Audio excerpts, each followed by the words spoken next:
I mean, there were 3 very specific things that I asked God for with whoever the person I was going to marry. All the vows they say that day, and then all of a sudden it's like amnesia. They forget what. You know, you can't just continue to do the same thing over and over again just because you're afraid of being alone. You have to choose your pain. And so people would rather forego the pain of awkward, tension-filled conversations, but they're just choosing a delayed pain. You have to give yourself time because expectations change, and you guys need to be on the same page about those expectations when it comes to marriage. And then I saw you, and the clouds opened up, and the Lord spoke and said, "This is your woman, in which you will be well pleased." And I am. And marriage has been perfect, and we haven't had any arguments or any fights, and I honestly feel like I'm in heaven with you. Heaven. You're in heaven. Is that a song? Yeah. Are you serious? I keep forgetting I'm older than you. I thought you were about to sing Almost Heaven, West Virginia. What? I don't even know what that is. That's real good music. See, you don't know what good music is. Anyway, welcome back to another episode. How are you tonight? Tired. Wow, way to be You enthusiastic. Smell like Clorox. So I figured we talk about us some more, but less crying, because that's probably the people like less crying. I hope so. I mean, you know that, like, if you guys want us to be crying all the time, I don't know. You know that Kim Kardashian meme where she's crying? I feel like my face is gonna get plastered on the internet of me crying. So I won't be doing that. But I guess we can talk about the bad and the good this episode. We talked about a lot of not bad but hard stuff last episode. So let's talk about good stuff. Like the first time I laid my eyes on you. Please stop acting like it was something like that. It was not. So we obviously were not always married. Whoa. Wow. We were single at one point. And we met when I was in Tampa. So I left the beauty of South Florida to go to the fake University of South Florida that is not in South Florida, but in Central Florida, and went to Tampa where I met you. And you were there at my uncle's church. My uncle was the pastor, and you were there. How long had you been there when I got there? Oof, like 2 years, I want to say. When did you move up? You moved 2010? Don't be doxing me, girl. Don't put my info out there. Is it? I graduated 2010, so I don't know when that means. Same year, I guess? Oof. I had been going there since 2006 or 2007, something like that. I don't know. I wasn't there too long before you got there, but I was already there. And I was serving there and attending all the services regularly. I was also in something called AHEC, and I was a leader doing that. So I was involved in everything.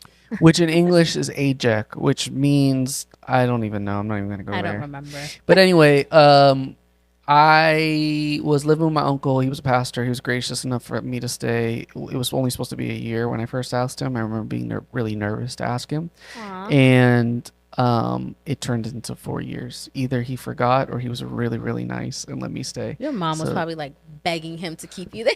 So thank you, Uncle David. You saved me a ton of money. But because I didn't work, I had a lot of time because I didn't have to pay for dorms and stuff. I kind of worked on the side, but I didn't have a full-time job. I was a student full-time.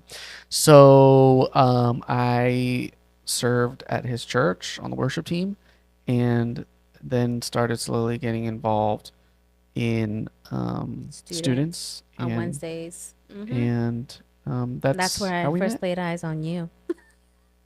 I had hair. I didn't even know. I was with somebody else at that time. I had hair. I probably had bigger arms back then.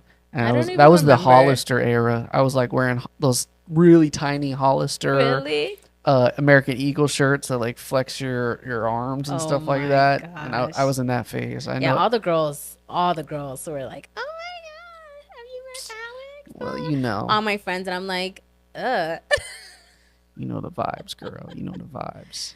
You became my type though, and now I have only eyes for you. So Amen. Praise the Lord. So eventually we started serving together, and like one thing led to another, and then we started hanging out more, and then that turned into dating. But like, let's not fast forward too far because I kind of want to talk about that for a little bit. Neither of us were really like super eager to date. Like, it wasn't what we were like looking for in Well, when I general. when I first saw you, like when I first met you, because we went out to eat that night. My sister and our friend Peter and my sister's then fiance, I believe. I don't think that they were married yet. We went out to eat at Applebee's because you were new and she was part of the leadership team and I was also. And they were like, you should probably take Alex out and It introduce was him my to everyone. welcoming party. It was like But a somebody new sat employee like party someone sat in between us and we didn't talk the whole like you asked me what my name was and then like the rest of the night we did not talk at all because there was somebody right in between us because I'm a and loner and they I kept live having the life by conversation with my myself. sister and them. So um I was dating somebody else when I first met you. Well, we didn't officially even meet. We officially met, but we didn't talk after that for a while. But then, soon after, I want to say like 2 or 3 months later, I broke up with that person, and then I was by myself for a really long time. So, pro tip number one: go to church and serve the Lord and meet godly people, and you might find the woman you're gonna marry. The old-fashioned way. Get off the dating apps and step into a church. Actually, that's how my grandparents met. What? Well, I've told this story so many times. My grandfather wasn't a believer when they got married. He just like knew her as the church girl in Puerto Rico, like one of the Yeah. girls that went to church, and like went to church to Meet her. meet my grandma, and then became a pastor, and the Lord used him in a powerful way. So meet your person at church. We weren't really like eager. We were just doing our own thing, right? We And were both just serving God at I that think that's time. one Yeah. of the best things that you can take away from that is that we were just trying to like pursue the Lord, and He kind of worked it out on His own.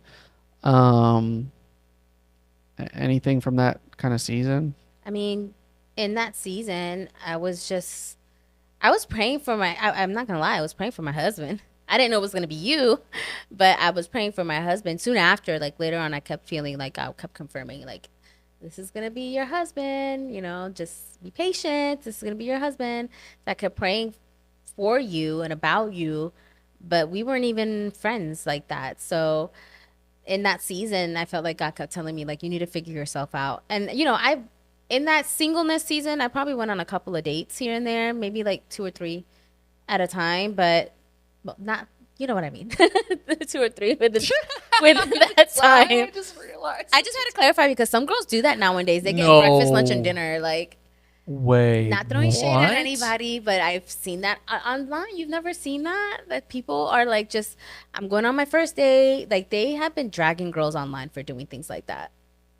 But that was not me. I'm talking about like in between all that time that I was waiting, I had gone like on a date or 2 or 3 or whatever. But I wasn't like in any relationship with anyone. And God kept just reminding me, like, you shouldn't be doing that. Like, you need to be patient and just continue to pray for your husband. You asked me to mold him a certain way. And you asked me to mold you into, the wife that he wants. And you just got to be patient. So, I mean, in that season, that's pretty much what I took out of that is just like continue to serve him and find him and love him. And the person that I'm supposed to marry is going to love him just as much. And we're going to love serving together. You know what I mean? So I don't know. That's most of what I took from that singleness season to like figure myself out and continue to serve the Lord. I read something once that said, pray for your spouse until you're praying with them, or something like that. Aw, that's so corny but so cute. That's what I'm here for. Corny but cute. Um, but yeah, I think that's important. Is just focus on God in everything in life, beyond just like dating relationships. It's just focus on God. He'll take care of the rest. Yeah. Um, but I remember, yeah, you were an interesting single person. Like I remember when we would be like just serving together and stuff like that, and like you would like take yourself out on dates, And So like, you'd be like, I took myself out to like a restaurant last night. I just remember thinking like, wow, this girl is so bizarre. Like that is really strange. bizarre. Like, listen, I Listen, no, listen. I was so sick and tired of dating guys that I kept morphing or like morphing into or you like were trying to change into what they compromise. wanted or Yeah, it was something. like like you say it all the time, performance, performance, performance. So I Yeah. was like trying to find what they find interesting, like trying to like be there and be supportive. So I kept like morphing into these other people, or I was trying to remain true to myself, and I kept having to compromise. So like, let's say I'm going on a date with someone, and they're like, "Let's go to the movies." So now like I like comedy, and they like horror. So we're having to find something that's in the middle, or one of us is having to just watch what the other one likes just to do it. So like in that time when I was by myself, I hung out with my friends and stuff, of course, but like when I would take myself out, it was me trying to figure out like what food do I like now that I can order my own appetizer and not have to share with somebody else or think of what they might want to eat. What movie will I want to watch? Where do I want to go on a Friday night? Do I want to dress up or do I want to bum it out at the house? When you're dating someone and they're taking you out on dates, it's like they kind of determine where they're taking you, or like you guys have to come to a conclusion together as to like, is this gonna be a date? Some girls just want to throw on some heels and throw on a dress and be dressed up and go out on the town. And sometimes the guys are like taking you to, I don't know, Olive Garden or something. Shout out Olive Garden with the bread. I just No, had two no baskets the shade to other Olive day. Garden, but yeah, So whatever. anyway, well, you raise a couple really, really, really good points. I think what's key, and it's a really fine line that you have to distinguish, is all the things you kind of mentioned of like you like horror, you like comedy, which is true of us today. Like Yeah, we're I complete like opposites. documentaries where I want to see people murdered or cults being formed. That's kind of my thing. And you like Whoa. sitcoms and stuff like that. So that was good practice for what is marriage, which is just a ton of compromise, right? Like you learn to the Bible talks about two become one, right? Well, those are two different people with two different families of origin, two different interests, different hobbies, different everything, things that pet peeves, all that stuff. So you were learning to have to compromise. But what's super important is you can only compromise when you know what you like. Yeah, And yeah, I think that was key is it sounds like you were learning in that season what you like as an individual. exactly. Without having to compromise. And it's very easy for you to compromise until you start to morph into the person.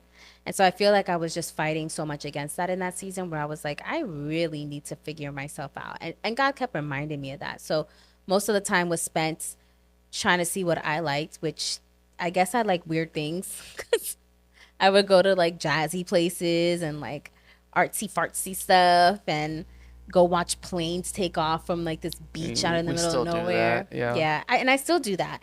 And then, if you don't know what you actually like, how are you supposed to tell someone when you're dating them, like, this is the stuff that I like, this is the stuff we should be doing, kind of thing?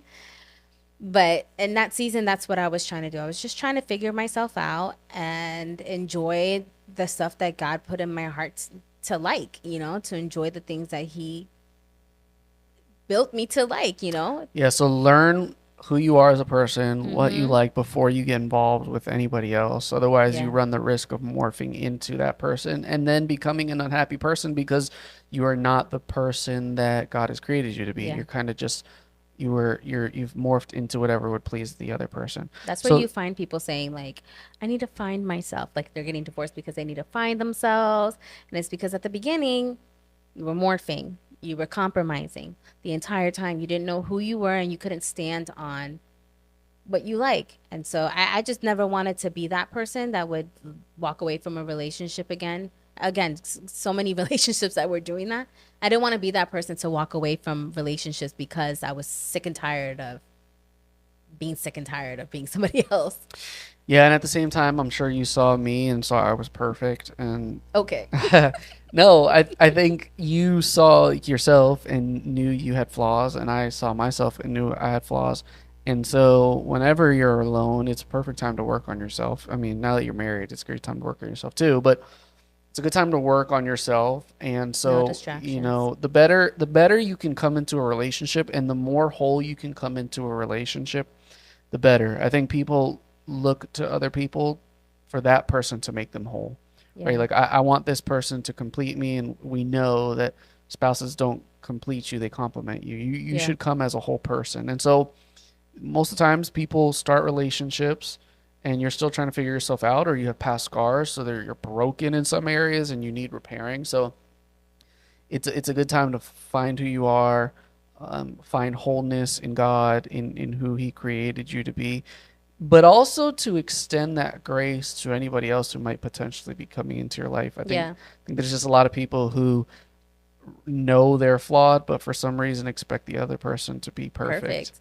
They're looking for all these red flags from everyone else, and sometimes you are the red flag. Like you have to look at other people and then also look at yourself in those situations before you jump into a relationship.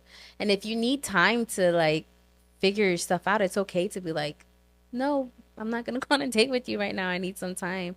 Um, I feel like when it came to you and I, like we were able to extend grace to each other in that sense, and we didn't really hide any of those things, but we both had to like look at each other like, are they doing something that is like boundary for me, like a red flag that I just am not willing to compromise. There's those non-negotiables that you have to look for in relationships. Not everything is a red flag. I mean, sometimes people are just in a season where they're like figuring some stuff out, but there's things out there that are like non-negotiables, like non-negotiable. I would have never dated someone who was, and not to like throw shade on anyone because people are still working their stuff out and they're working on their things, but someone who like knowing myself, I would never be able to endure being in a relationship with someone who is like working on their sobriety. Like I just feel like I would be anxious and scared for them to fall and I wouldn't know how to support them. I wouldn't know how to be there for them. I'm not trained in that, and there, or somebody who like is very aggressive or someone who's very loose with their lips, like just talking a lot or very chismoso. Like I just there's certain things that are non-negotiables for me.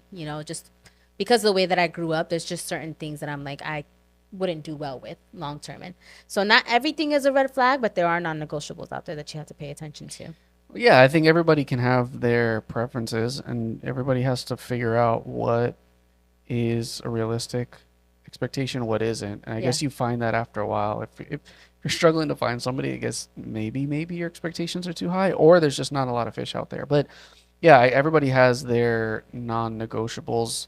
yeah, I probably wouldn't want those things either. Like you said, I don't have a savior complex. I'm not trying to fix somebody who's broken. I can't fix somebody who's broken. yeah, I know people who have that complex. They yeah. want to be like the person's savior, and most of the time it ends up destroying the person who's trying to be Superman or Superwoman.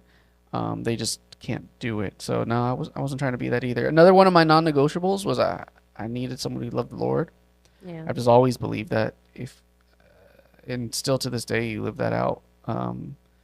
If that person loves God, even more than you, you're gonna be fine. Like you're gonna be taken care of.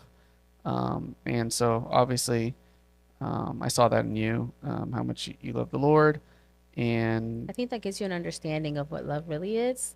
When you love the Lord, it kind of puts that into perspective.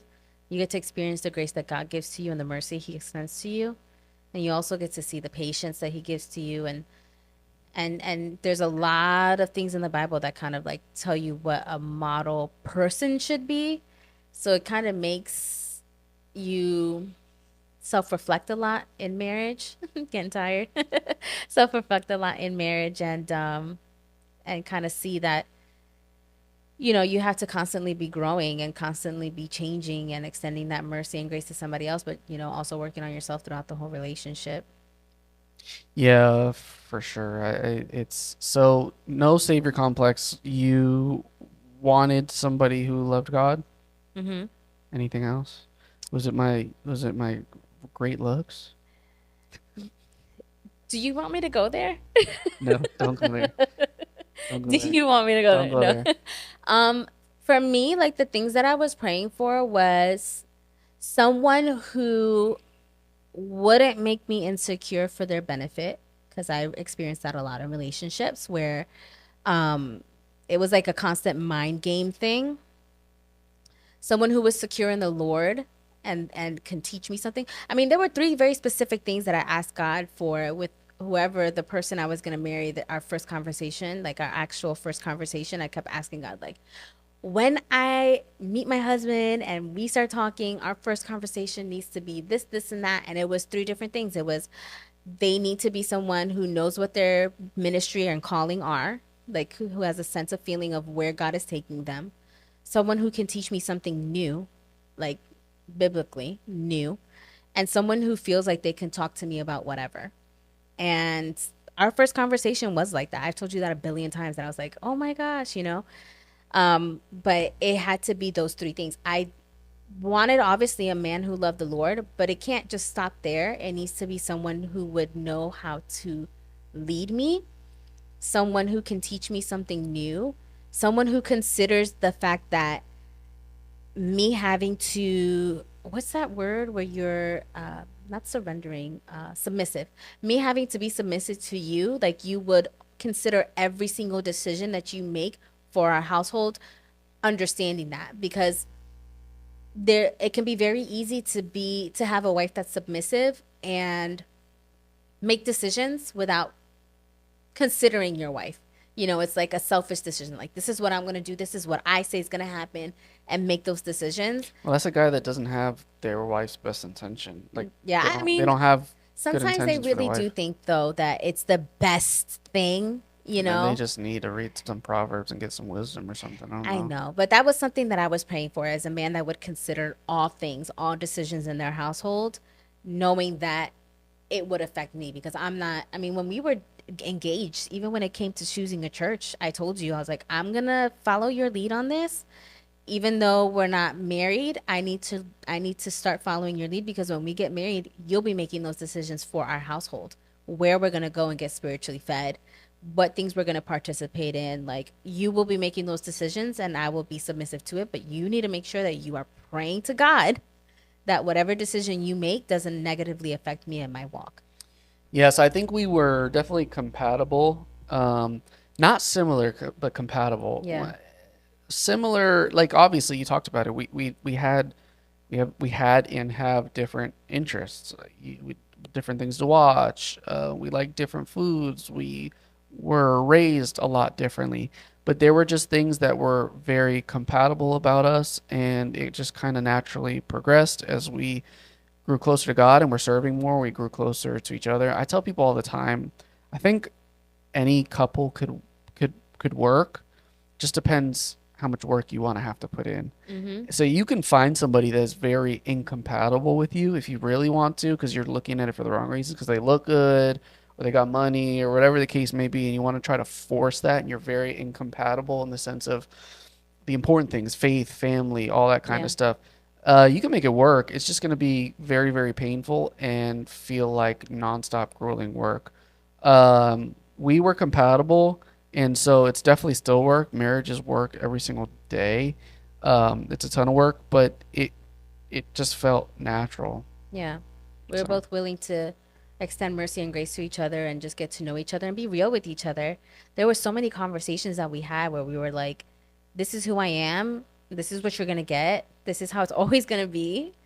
And we just had to put it all out there. I always tell people that when they ask me, like, what should I ask this person? Or, we just started dating. Like, I don't know if I should tell them that yet. I'm like, put it all out there. for real, when I came out of just like high school years, we were kids back then. Mm-hmm.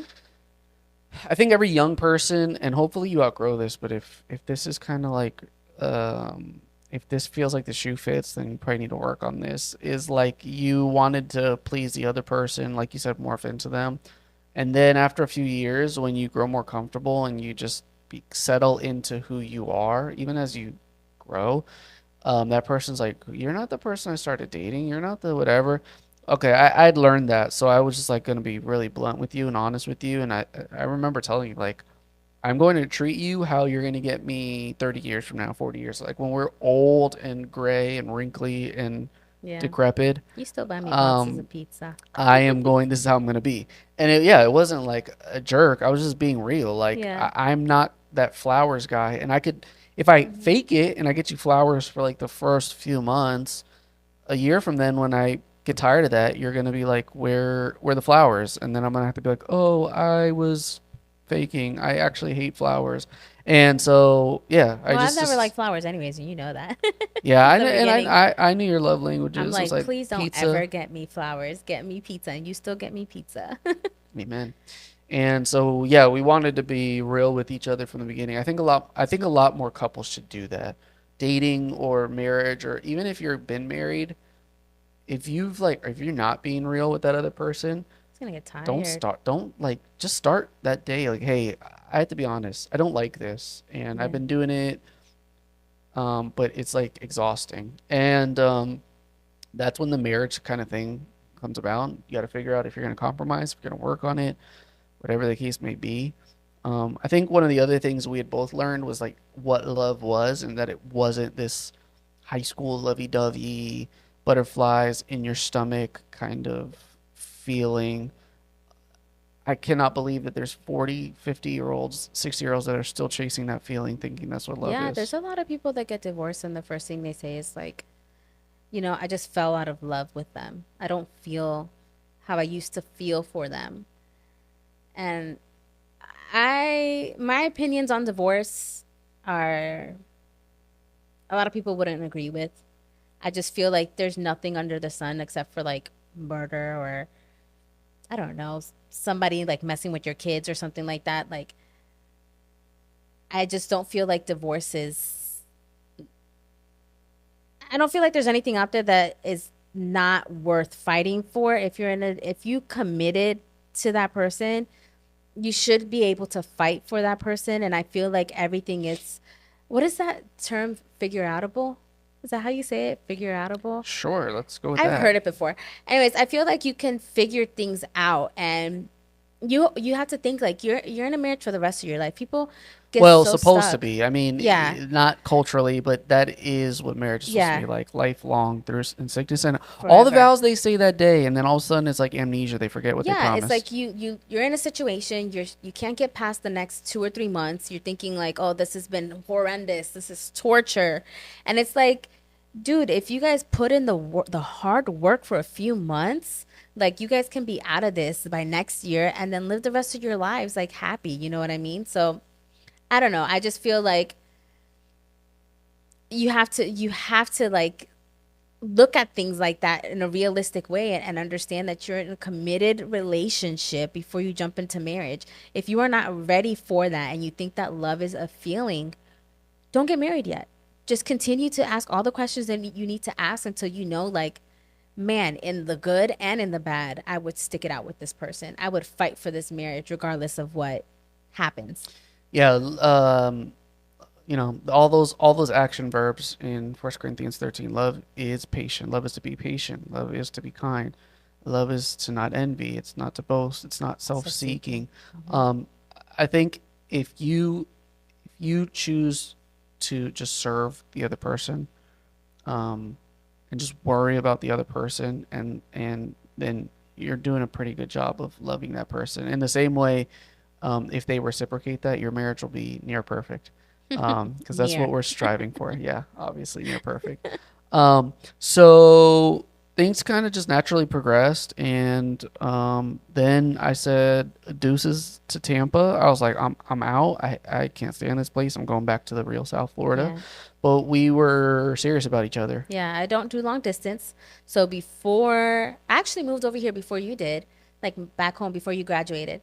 But before that, I kept saying like, we started dating and my intent is to marry you one day, and I would hope that that's your intent for me too. So if we're going to stay in a relationship, I'm not doing long distance. I'm moving over there, but I need to know that your intentions are to marry me. Like, I don't think that anyone should jump into a relationship with anyone if the intent is not marriage. I do not jump into relationships with people to find out if I want to marry them. You should be doing that while you're dating. If you're dating someone and it's just not coming out right and you're like, I don't want to keep working on this, let it go, move on. Like, don't try to fish for all the red flags and like all of that stuff and try to figure things out in that dating thing. I just feel like you should come into the dating world somewhat put together, figure if you're gonna try to make it work with this person, and then if this is somebody that you enjoy dating, you enjoy their company, you haven't seen anything like crazy, you feel like they came to the relationship a little bit, well, the dating pool a little bit put together, you can kind of like say, this is who I'm gonna date, this is who I'm gonna jump into a relationship with, and then in that, start working on how to make your two worlds come into one, get engaged, then get married. I just feel like that's the natural order of things. I don't think that you should be calling someone your boyfriend, having all these concerns and red flags and talking to your friends negatively about them. Like, Those are normally, let me not say that, but there are a lot of cases where people are just scared of being alone and they yeah, want I get company that. and they're lonely and so they settle. And when you settle, you open yourself up to heartbreak. Um, for sure. So, That was me for a while. I can't even, that was me for a while, but you have to at some point learn that and grow from that. You can't just be in the same cycle forever. You can't just continue to do the same thing over and over again just because you're afraid of being alone. You have to break out of that, kind of endure some singleness there, yeah. figure it out then. Yeah, be like her and take yourself out on dates and be okay with being lonely in a restaurant. I was not And lonely. I was I'll be living my the other. best life, eating like crab legs and octopus and like ordering like all the desserts that I wanted, having live entertainment in front of me. I was happy, okay? So we decided to move to South Florida and oh my gosh, wow, crazy. We didn't live together. Whoa, is that crazy No or way. A what? lot of people thought we were crazy because we were moving out here and not living together. Yeah, so I moved in with back with my parents for 3 months. And no, longer. What am I Way talking about? Three longer. months. 3 months. I I'm lived like, with my what? parents. We were engaged for a They year and a probably half. wanted me out in 3 months, but I was there longer. Yeah, I was there longer. Got a job. You had a place that you were staying at, you were renting, and we In Pembroke Pines. were Yeah. in got engaged and literally didn't move in together until we got married. After we got married. Because the house, we were closing on the house. Yeah, that's right. So we were with your mom for a couple of weeks and then your mom and dad, and then we moved out into It our own just place. works better that way. I know people think it's old school and that doesn't work, but the stats definitely support it. Like these people that like you shack up, you just live together and there's no commitment, and then then it's like maybe you move in together because you're having issues, you think that's going to solve it, or you're already living together and you're having issues, maybe a kid will solve it, and you just look to these things to solve your issues and stuff like that.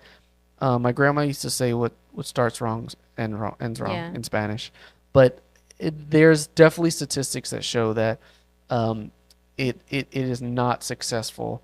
Yeah. Marriages, Divorce rates go there's up. a high divorce rate Mm-hmm. for those who try to twist up God's timeline and shack up Yeah. first or have a kid first.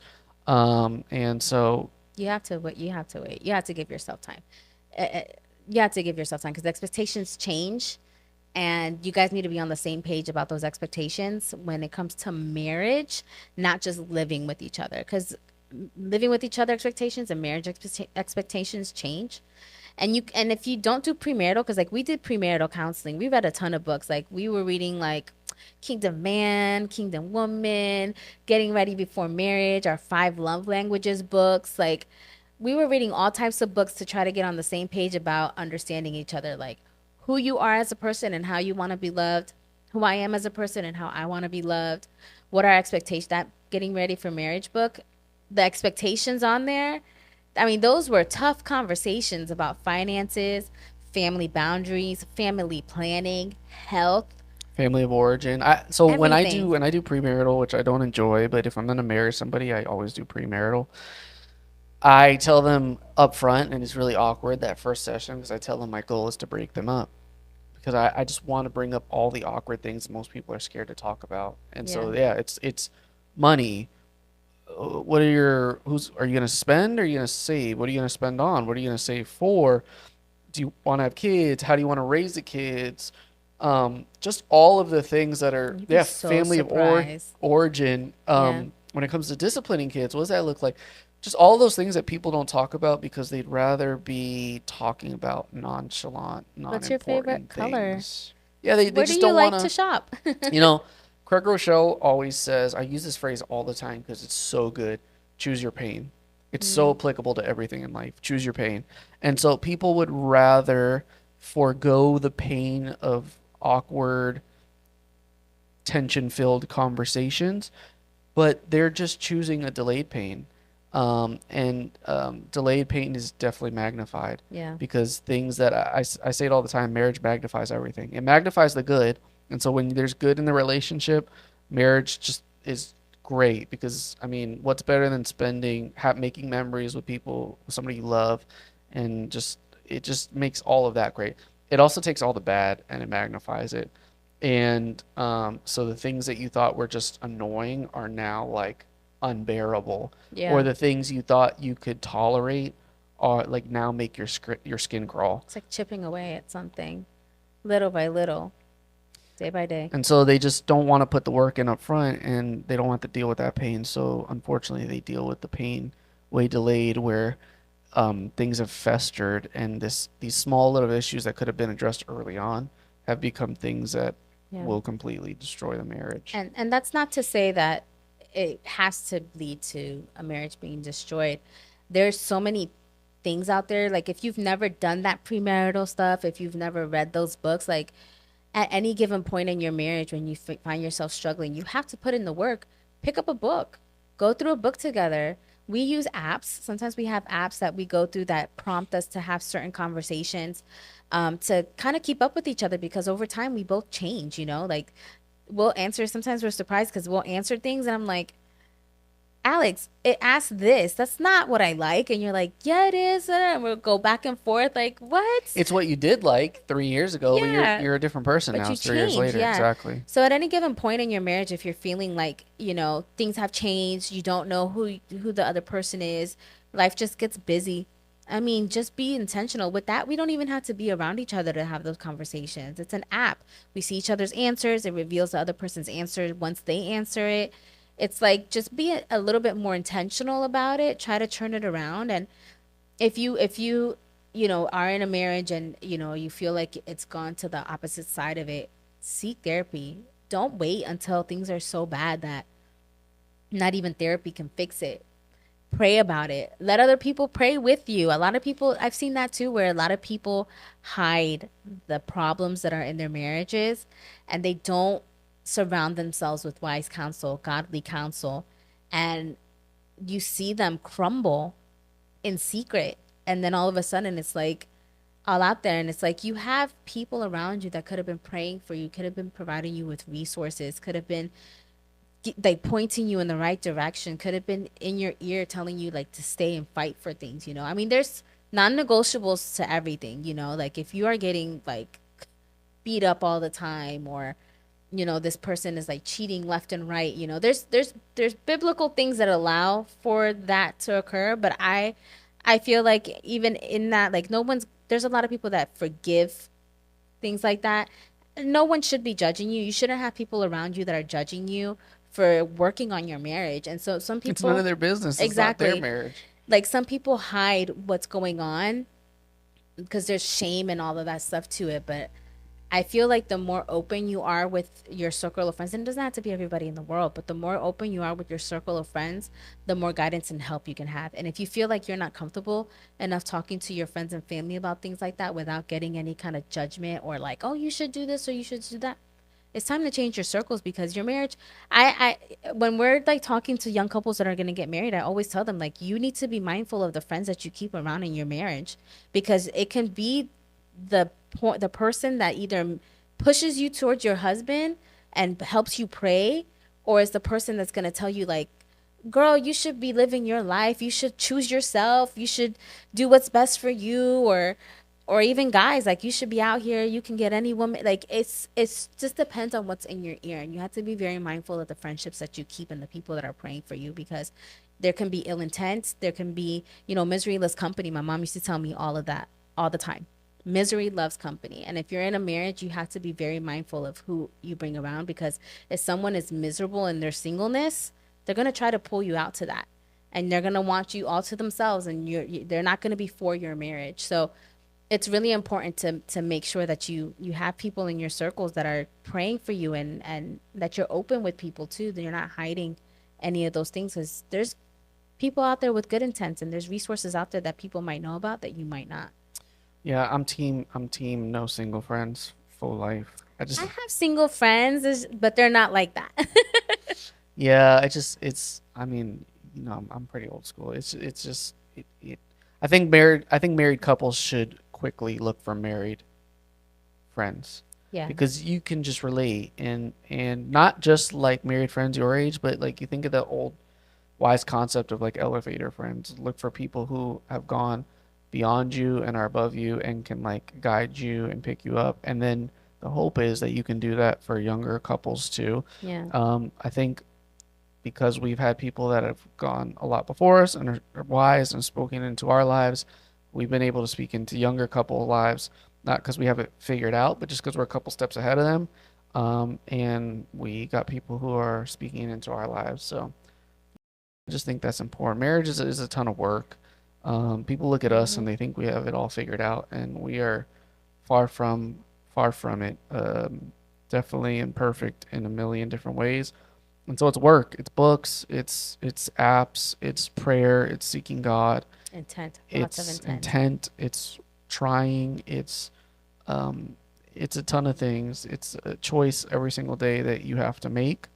And what it is the perfect illustration of Christ's love for the church. Yeah. Is Christ saw a broken, flawed church that has failed him and does fail him, and yet he chooses to not lord over them, but to serve his church Hmm. and to protect his church and to be there for his church. And so that's what we should do for each other: is realize the person next to me is flawed and broken just as much as I am, and they need forgiveness just as much as I do. And so I am going to serve them and love them and protect them and just seek their best interest. And the hope is they'll reciprocate that towards me. And if both people are doing that, I think the marriage is likely to be pretty successful. Hmm. So it's been 8 years married, 10 years, More. 10 years plus. Yeah, it's like 13, 12, Yeah, because that'd 13. be 10 engaged, married, and then more. Who cares? People don't care. We've just been together when We've been he had together. hair I had and hair, I was a size one. and now we're old Size and two, size two. ugly, and I don't have my Hollister muscle shirts anymore. Um, but we love each other, and we're staying committed, and we're just fighting, and that's all you can do. And so I hope more couples, I hope more people will embrace what we've embraced. Very flawed, we've embraced it, Yeah. but strive for it to just not really be obsessed with finding that person, but just letting the Lord kind of illuminate that person to them Yeah. and just kind of trusting Him and just from that point on trying to serve that person. And hopefully, if that's reciprocated, um, it'll all work out. And God's done some cool things in us and through us, and it's been a fun ride. Yeah. You have any words of wisdom to anybody who has to deal with their old bald husband? Pray for your husbands every night. That's all I got to say with that. Just pray for your husband every single night. Yeah, you do that. I feel you praying for me at night. Like, Your hot hand. I'm a hot sleeper, and I'm like, get here, hurry up and pray. Why are you taking so long to pray? Why are your prayers so intense to the Lord? Do one of those just reflect on the day and you'll rub a see what I'm dub praying dub. about. Thanks for the grub prayers, those Just short kidding. ones. So anyway, No. no, I pray for you because you are leading this home, and I had to make sure that you're on your P's and Q's. yeah, and with that, I understand that, and I want to be a leader worth following. And so guys should understand that is be a leader worth following. If nobody wants to follow you, it doesn't say anything about them. It says a lot more about you. Yeah. And so serve your wife. So yeah, marriage is fun. It's joyful. I hope more and more people can experience it. It breaks my heart when I see people divorce, throw in the towel, give up. I think culture and society is setting people up for failure. I've been saying it since I was a kid. Disney is no good for people's hearts when it comes to love and romance. It's none of that. It's nitty gritty, Yeah. and people need to be aware of that. But there's also a lot of joy. What is that famous phrase? Nothing worth anything is easy, Yeah. and that's the same with marriage. And so I hope more people will um, learn that, appreciate that, fight for it, and yeah, Yeah. And if you're single, just keep praying. I mean, there's nothing much that anyone can say to you or do to you. That's God's timing at the end of the day. God's timing at the end of the day. And just, I pray that they can experience a good and healthy relationship. Do not settle. yeah, that's a real burden people feel. So we're praying for you. And if you're single and you like being single, do you, girl? Do you, bro? Do your thing. Be single for life. Yeah. Take yourself on dates. Just You don't you can settle. be at the restaurant at the table by yourself, like she was, and I will be with my wife, pointing at you, saying, "Look how lonely that person is." Don't say that. I enjoyed my single season. But guess what? I really The Lord did. sees you, and the Lord loves you, and we love you. So thanks for tuning in to another episode.